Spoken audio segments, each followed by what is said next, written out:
Um, I believe that the Philadelphia Eagles will take Jordan Davis with the 15th pick in the draft. Then I think they're going to trade with the Green Bay Packers, the 18th pick, move down to 22, get a third-round late pick in exchange. They'll take Devin Lloyd, Utah, with the 22nd pick. That's how I see the first day for the Eagles playing out. I think they trade back on the 18th pick.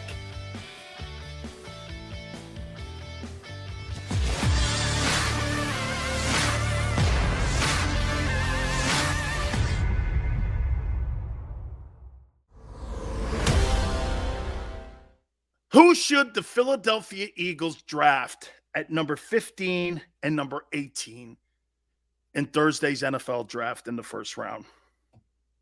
Who should they take? I'd love to hear your thoughts before I give you my synopsis, how I see this thing playing out. And by the way, I've got a trade for the Eagles. Some things that I've been hearing, some people that I've been talking to, and people that I take great value in have told me that the Eagles are talking to a particular team and they're looking to trade. So I will lay mine out here. Who do you think the Philadelphia Eagles, again, will pick at 15 and 18? You know, I think I'll go first here. Eastside Monster says Davis and Williams. Goldberg says they should use 18 in a package for Debo. I don't believe they're going anywhere in there. Okay? I don't think they're going anywhere in there. This is who I would do, and this is what I would take, and this is where I would go if I were the Eagles. You ready?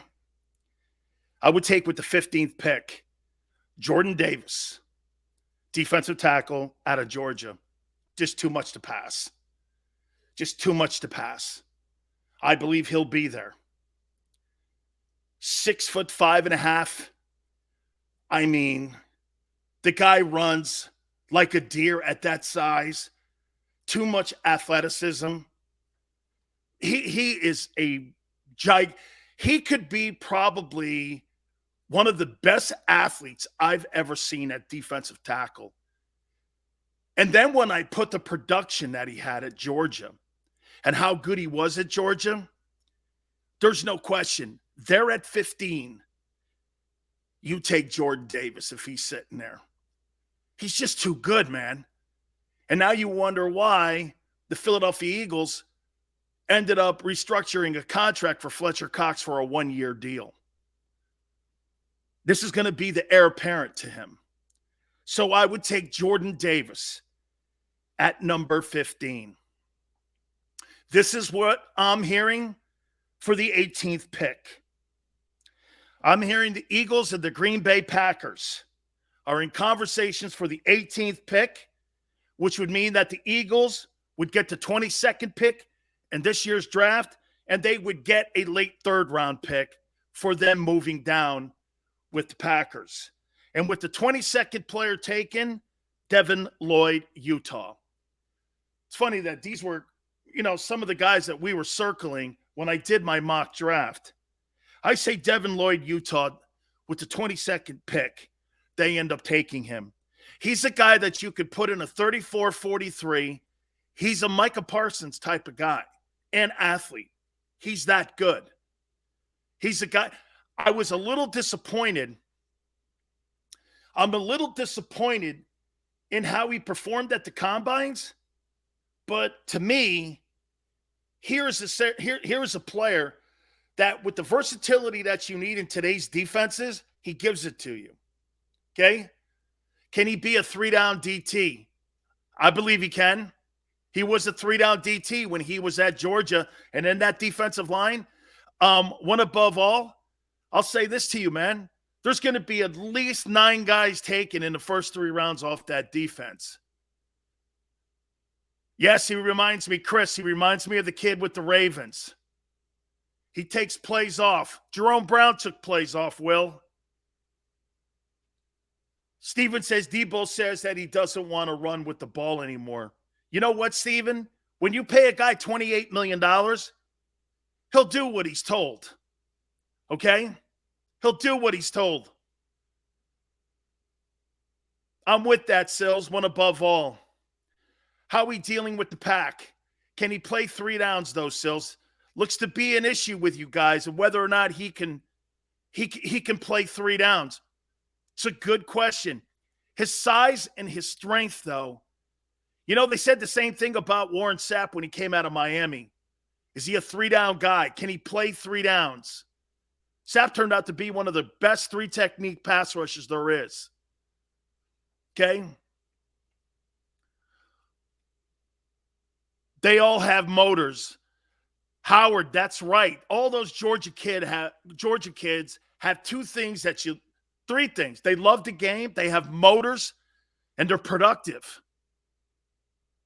M. Reyes said we should draft a coffin corner punter in the first one of these days. I'm not drafting a punter that high when I have way more holes right now on my football team that I have to address. Davis is the pick if he's there. He's a no-brainer. Just saying, man. How do you pass on a guy when you look at his production, too? Look at his production, okay? His production at Georgia. See, I'm never going to do this. I'm never going to fall in love with a guy off of his combine. That doesn't tell me if he's a football player.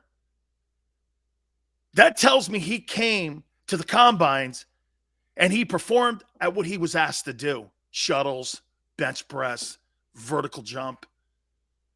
You know, doing all those drills, pass rushing drills. He trained, which means he was prepared. I'm not going to give you kudos for being prepared for the combines. I'm actually going to check it off if you're not prepared.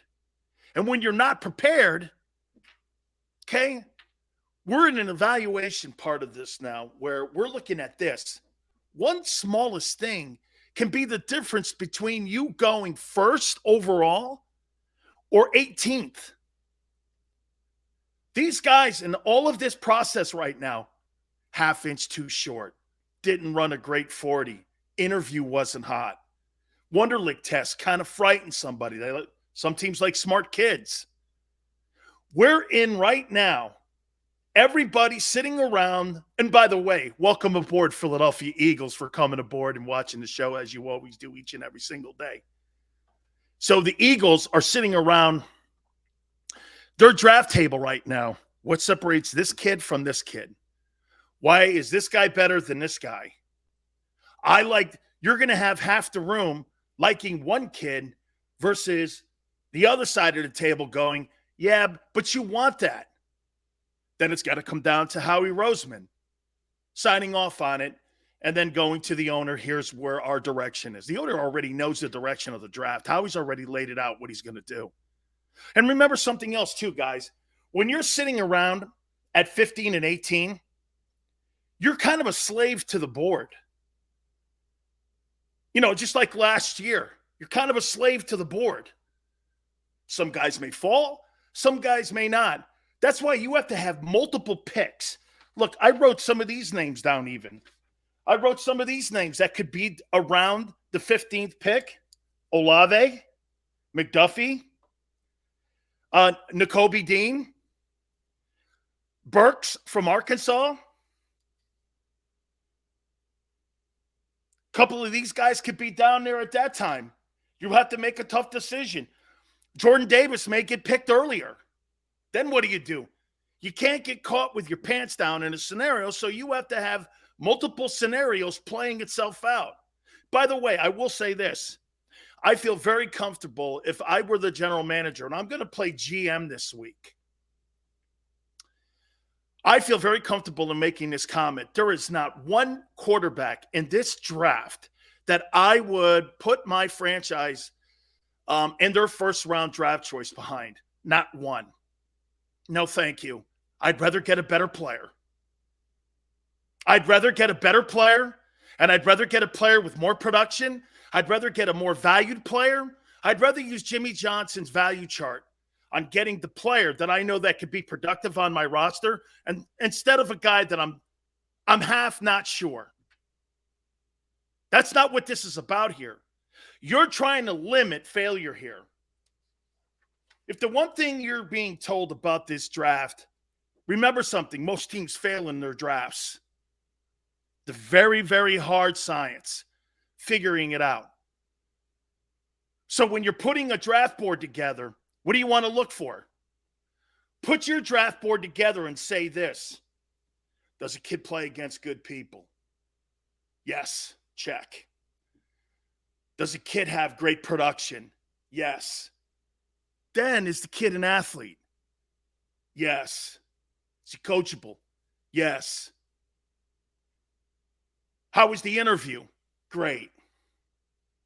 Then you put that kid in a bucket and you put all the chips in there and you start lining them up. Which guy you like more over this guy? Which need you need on your team more? That's how you start to evaluate a draft. Production, love of the game. Ben Simmons is the greatest example of what you don't want to draft. Stephen A. Smith said it perfectly. He quit on LSU. He quit on the Sixers. Now he's quitting on the Nets. That's a character flaw. Are you drafting that? No matter how good the kid looks, no matter how much that, you'd be shocked how many people still draft that and still look at Ben Simmons and go, the guy's so gifted. He's one of the top 5 defensive guys in the NBA. I'm not drafting that. I'll take a lesser guy that's going to be out there for 82 games. He's going to give me max effort. May not be the same thing as Ben Simmons, but you know what I can do? I can count on him and I can build my team around him. You can't build a team around Ben Simmons, Kyrie Irving. Kyrie Irving, it's vaccinations. Then it was something crazy different last year. Okay, with the insurrection thing or the January 6th. There was always an excuse for Kyrie Irving not to play. He's another one. I'm not drafting that. I don't care how talented you are. You ever watch the movie Draft Day? Guy puts a name in his pocket. And Kevin Costner, playing the general manager of the Browns, puts that name in his pocket. And no matter what, he wanted to draft a linebacker out of Ohio State because he had done all of his homework. And you know what it became? All the way leading up to draft, there were other people saying about this one quarterback kid. There was one thing that kind of turned that general manager off. He didn't believe he was a winner. He believed that the guy he had who was working his ass off in his own locker room at the end was the guy that was going to take his football team to a Super Bowl. Believing in what you draft, looking at a character flaw in a guy, okay? That all plays into it. I'm not saying that character's the number one thing, but I think it's a hodgepodge of stuff. Davison Dean would be a terrific start to the draft. So you like Nakobe Dean. I think he's a little undersized, but in today's NFL, I think you can get away with it. Walker, he likes us that much. He gave up another hour for less money. I'm okay with any of Davis, Dean, Burks, Lloyd, Booth, Hamilton, the Iowa center, and Jamison Williams. I don't believe Jamison Williams will be there. I think Jamison Williams most likely will go to the Jets. If I am listening to my sources, the Jets really like Jamison Williams. You know, Drake London, I don't know. I don't know, Sands. There's something about him. He's a guy that looks more. He had a lot of production on a 4-win ball team last year. You know?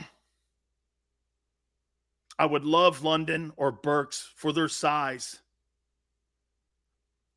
We have a complete offense. I see us really loading up on defense. You do not have a complete offense. That offense with those wide receivers, except for Devontae, you do not have wide receivers. You don't have one legitimate wideout outside of Devontae. The rest of them are dudes. You've got a good tight end, you've got a good back, and you've got a spectacular offensive line. Let's not overvalue this. Our Gravy, what up, brother?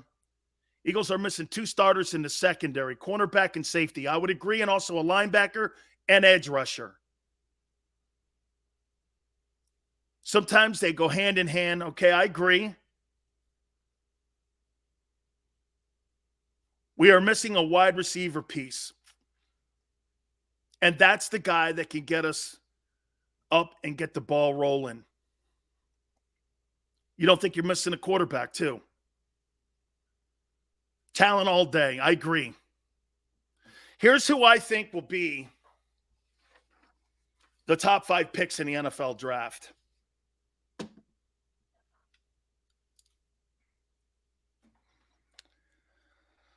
Did a lot of work over the weekend. So you know. And again, one more time here. The Eagles are going to take Jordan Davis, defensive tackle, Georgia, with the 15th pick. By all accounts, they're going to trade with the Packers, the 18th pick, and move to the 22nd pick and pick up a late third rounder. And then they're going to take a 22, Devin Lloyd. I think Howie's moving back on that 18th pick to get more picks and more, obviously, quality parts, which means this. There's going to be more 2s and 3s this year and next year for this team to load up on both sides of the ball. It's actually pretty smart. Here's my top 5 picks. Will says, trust your scouts. Don't overthink this. Correct, Will. Trust the people who went on the road and not the people sitting back at the NovaCare Center watching film.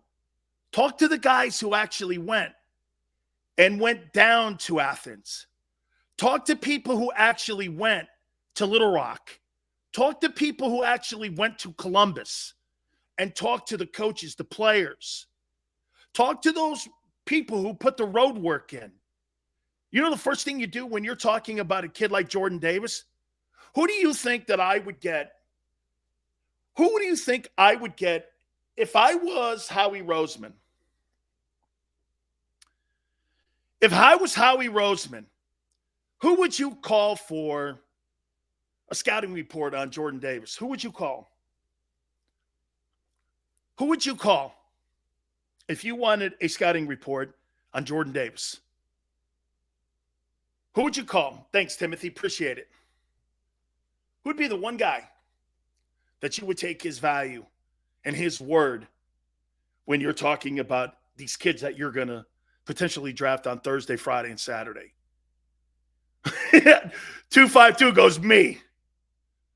He'd call himself. Kirby Smart, the head coach of Georgia? No. I'm calling Nick Saban. That's right, Chris. Excellent. I'm calling Saban. Nick, how good was this guy? You handled him in the SEC title game, but he was all over the place in the national title game. Tell me about him. And then Nick will go into telling you an unbiased opinion. Or talking to a guy like Ed Ogeron. Or even Dan Mullen. Anybody that this kid lined up against.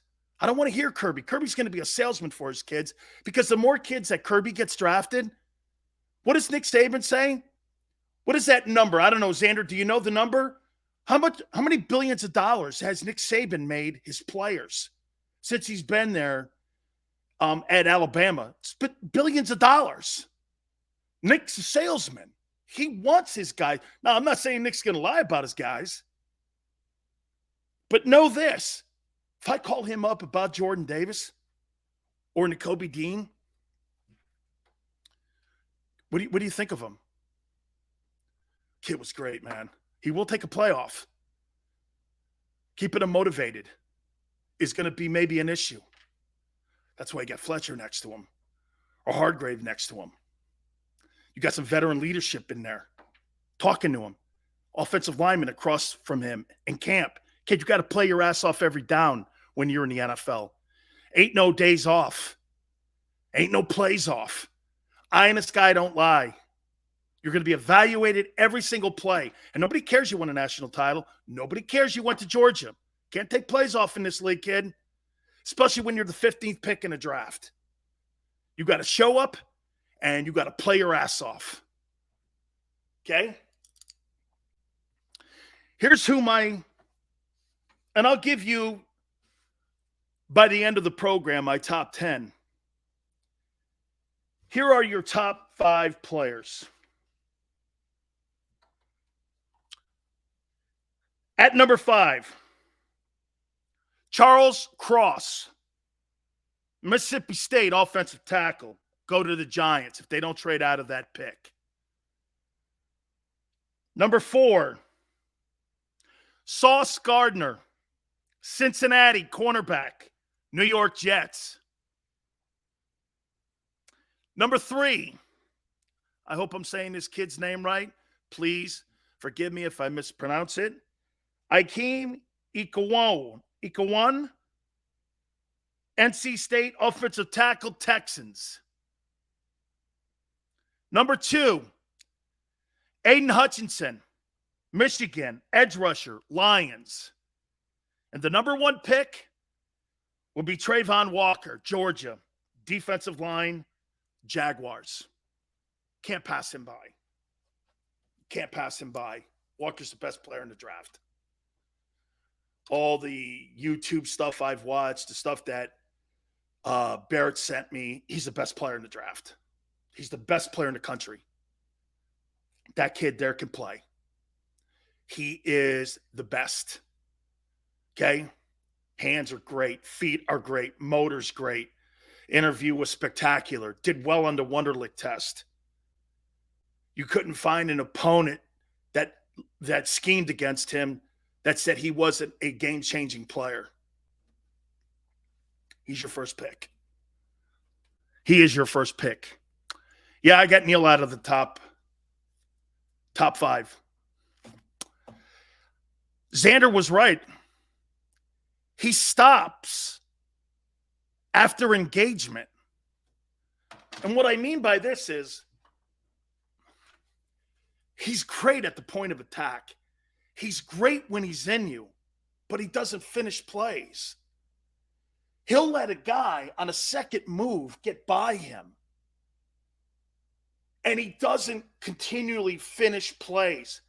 There was a film I watched. I can't remember the game. I watched him miss a boatload of guys after he had blocked them. The guy makes the play. You engage. You got him.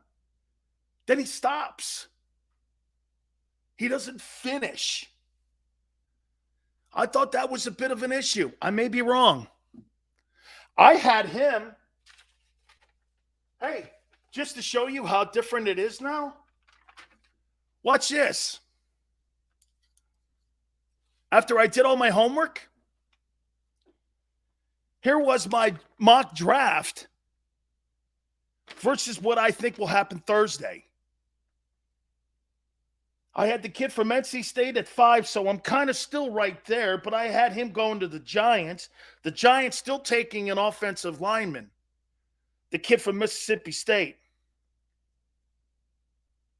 I had the Jets taking Thibodeau. I think Thibodeau's fallen out of the top 5 too.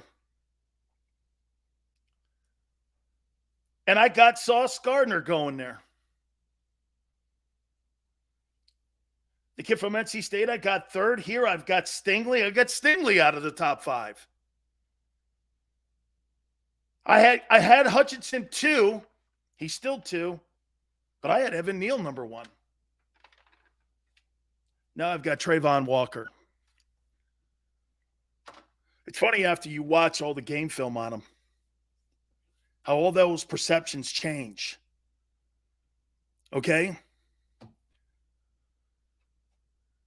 Sand says, Sills, you are so right. All of his film shows his leg stop after initial contact. I couldn't. And you know what? Because Evan Neal played against so many guys that he dominated, that with the first initial hit, he was able to run him over. You're not going to do that in the NFL. Guys got second and third moves. And if you quit on that first move, you're going to be beat like a turnstile. There were too many plays on his film where he stops. Too many. Too many. Do I think he's a first-round prospect? I do. But there were just too many times I saw on film that he stopped. Can't have that, man. Got to play to the whistle. Razor says Stingley fits Eagles better than the zone and trailing technique. Razor, here's the issue that I have with Stingley. Stingley's best year was 3 years ago. Every year until this coming Thursday draft, he's gotten worse on film. It was almost like he was making business decisions. I don't think he's the leader that Patrick Peterson is. I think he's got to be teamed with another free or strong safety leader like a Richard Sherman, who's a leader in the corner, or a Cam Chancellor. Then I think he fits a system. Maybe Darius Slay would be that guy. But Stingley's film has gotten progressively worse over the year they won the national championship when LSU was really dominant with all those players in there. Shit, man, he should have probably came out then. He would have been a top 15. He would have probably been a top 15, top 10 pick. His tape just doesn't. He really hasn't performed to his ability the last 2 years, in my opinion. Kobe Bryant, sound tackler and coverage. Chris, he is a good player. He is. Sills Neal looks at a lot like Chance Warmark did in college. Dude, he just gets into you, Neal. And by the way, he may go on to be a perennial All-Pro. And he gets with a coach like Jeff Stoutland, and they fix that. But if you're not fixing that at Alabama, surely the coaches at Alabama saw that. Surely the coaches at Alabama saw that after his initial contact and his engagement, he stops. He stops. NFL, you can't stop. You'll get swam and ripped and swimmed and everything. It's like a pause. He stops and then the kid takes off.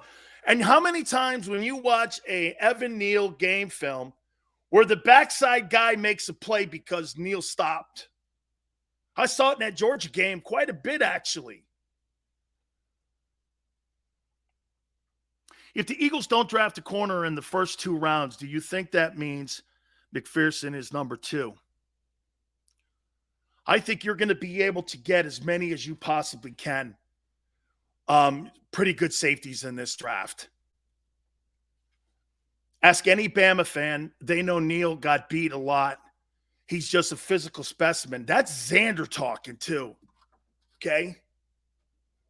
That's Xander talking about Bama. And by the way, I'm not speaking for Xander here, but him and I know the kid's a first-round prospect. I'm not saying he's not.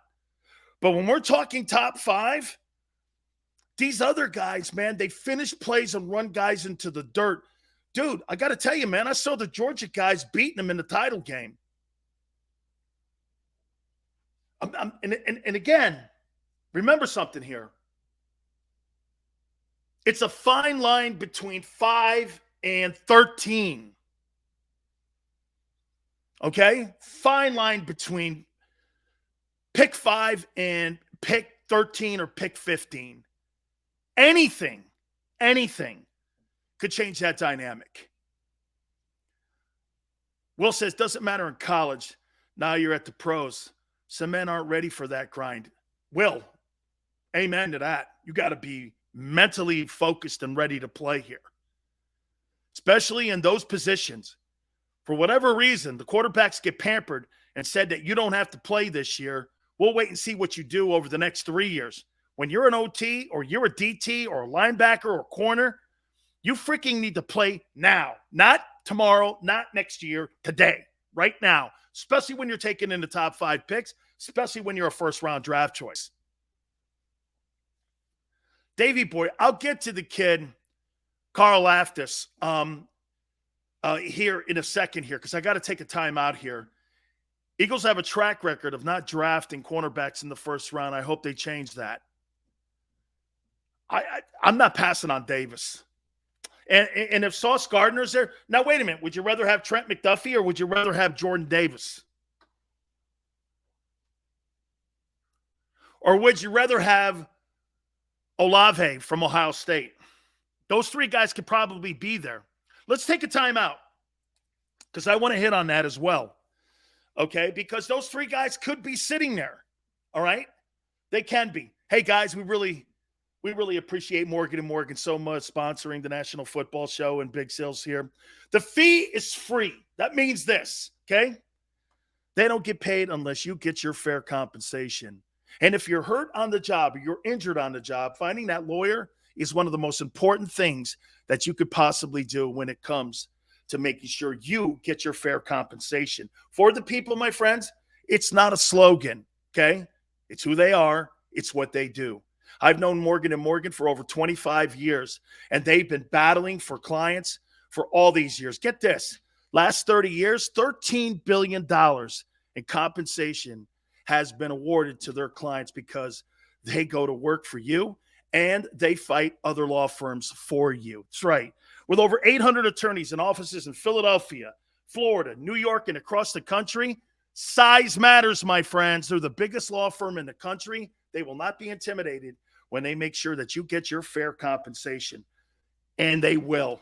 Look, the call is free. The consultation's free. Call them at 800-512-1600. That's 800-512-1600. 24 hours a day, 7 days a week. This is what Morgan & Morgan does for the people. They make sure they fight for you. And do me a favor. Make sure you tell them Big Sil sent you. Many times when people are injured at a place of business, they don't realize they may have a case. The fact is, injuries should not happen. And most of the time when someone is injured, someone is at fault. Maybe the store manager installed a cheap, slippery floor, or there wasn't proper security. After an injury at a hotel, restaurant, store, or any place of business, it's so important to call us. Time matters, size matters. Morgan & Morgan, for the people.com.